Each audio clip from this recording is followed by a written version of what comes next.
Hi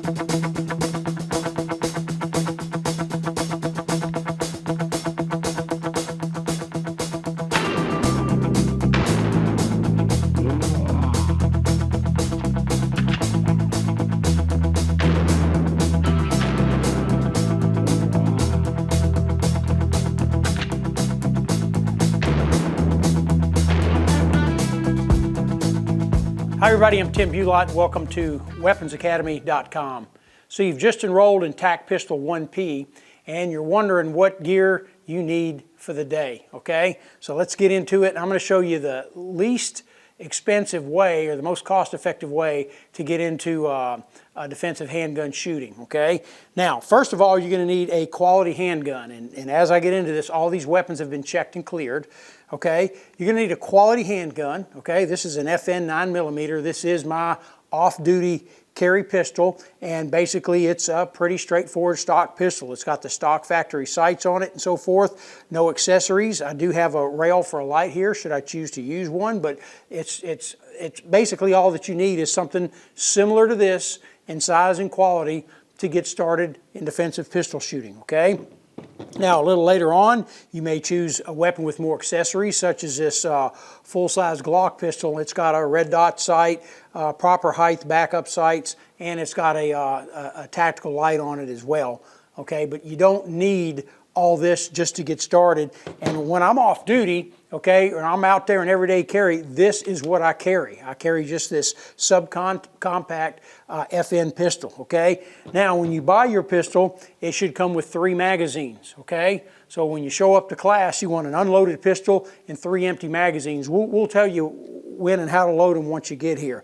So as far as handgun and weapon is actually concerned, that's all you need is the pistol and the 3 magazines. Now let's talk about the holster, okay? Now, these paddle holsters, okay, are very inexpensive, and you know, some people may knock these. This particular one is made by Phobos, but I've carried one of these around the world in numerous locations under numerous conditions for the past 2 decades, and I have never had one fail. Also, we have about 20 of these at Weapons Academy that we use for loaner holsters to students, and we've had those for about 20 years now, and we've never had one of those fail either, okay? So the thing I like about this holster is I just slide this right over my belt line. You need a good sturdy belt, and I'm pretty much set, okay? I can carry it this way, okay?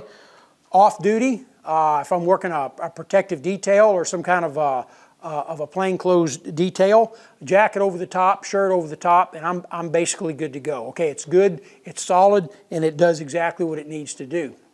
Now, there's other options for holsters out there. For instance, this paddle type holster, okay, this one is actually made so it will accommodate my weapons light, okay, so all of that fits in there and so forth. It even accommodates the red dot, okay, and then we have actual duty style holsters, and this one will accommodate a flashlight and it will accommodate a red dot sight also. And this is something for basically exposed carry in a professional environment such as law enforcement or uniform security, contractor or tactical operations, things of that nature, okay? So holsters come in a variety of shapes and sizes, but for just getting started, and for me, for my everyday carry, I use these little Phobos holsters, okay? $30 to $40 price range, and it's done everything that I've needed to do, and I've never had one fail, okay?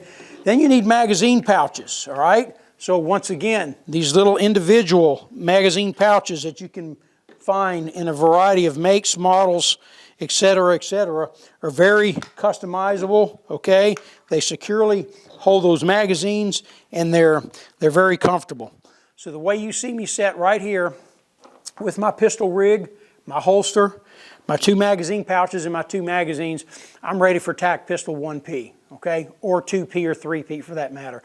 I'm also ready for any kind of everyday carry, off-duty carry, or wherever the world may take me with just this low-cost setup right here. So you're looking at about $15 a piece for mag pouches like this, and you can move them to set them. If you only want to go with one, you can only go with one. If you need to conceal them, move them more to the side. It's very customizable. $30 to $40 for this type of paddle holster, like once again, I've had a lot of luck with, okay, and I'm basically set as far as pistol and magazines are concerned.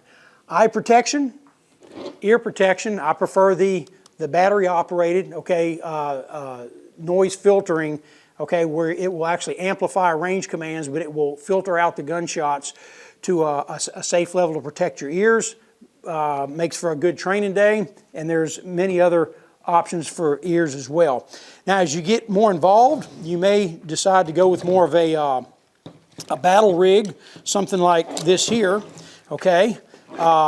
This is basically a padded battle belt, and I have a tactical holster on there, okay, made by Safariland. It's a little more expensive. It will accommodate a red dot, and it will also accommodate a flashlight.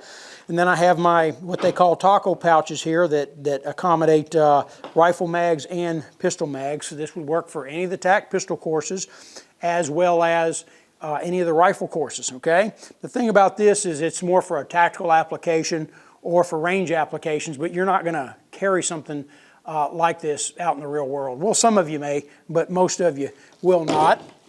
And then for more of a duty application for security, law enforcement, you may be required to train with a rig like so. I've got a combination of individual and double mag pouches. I've got a double AR-15 magazine pouch here, and also a Kydex holster that'll accommodate a 1911 pistol on this particular rig. And then I've got a dump pouch here as well, so I can easily, open this to accommodate any range items that I may have to pick up off the ground, or any extra gear, ammo, whatever I want to carry out on the range.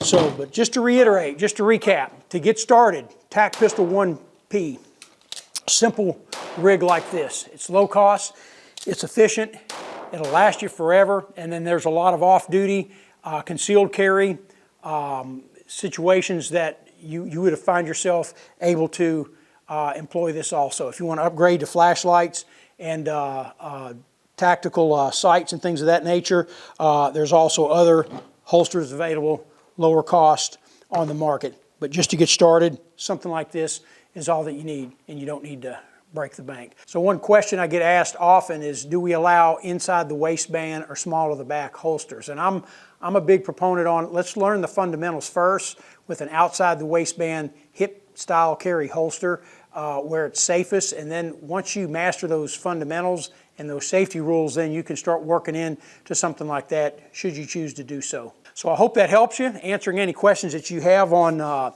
holsters, gear, and equipment. We look forward to seeing you in your TAC Pistol 1P course. Y'all take care, and we'll see you on the range.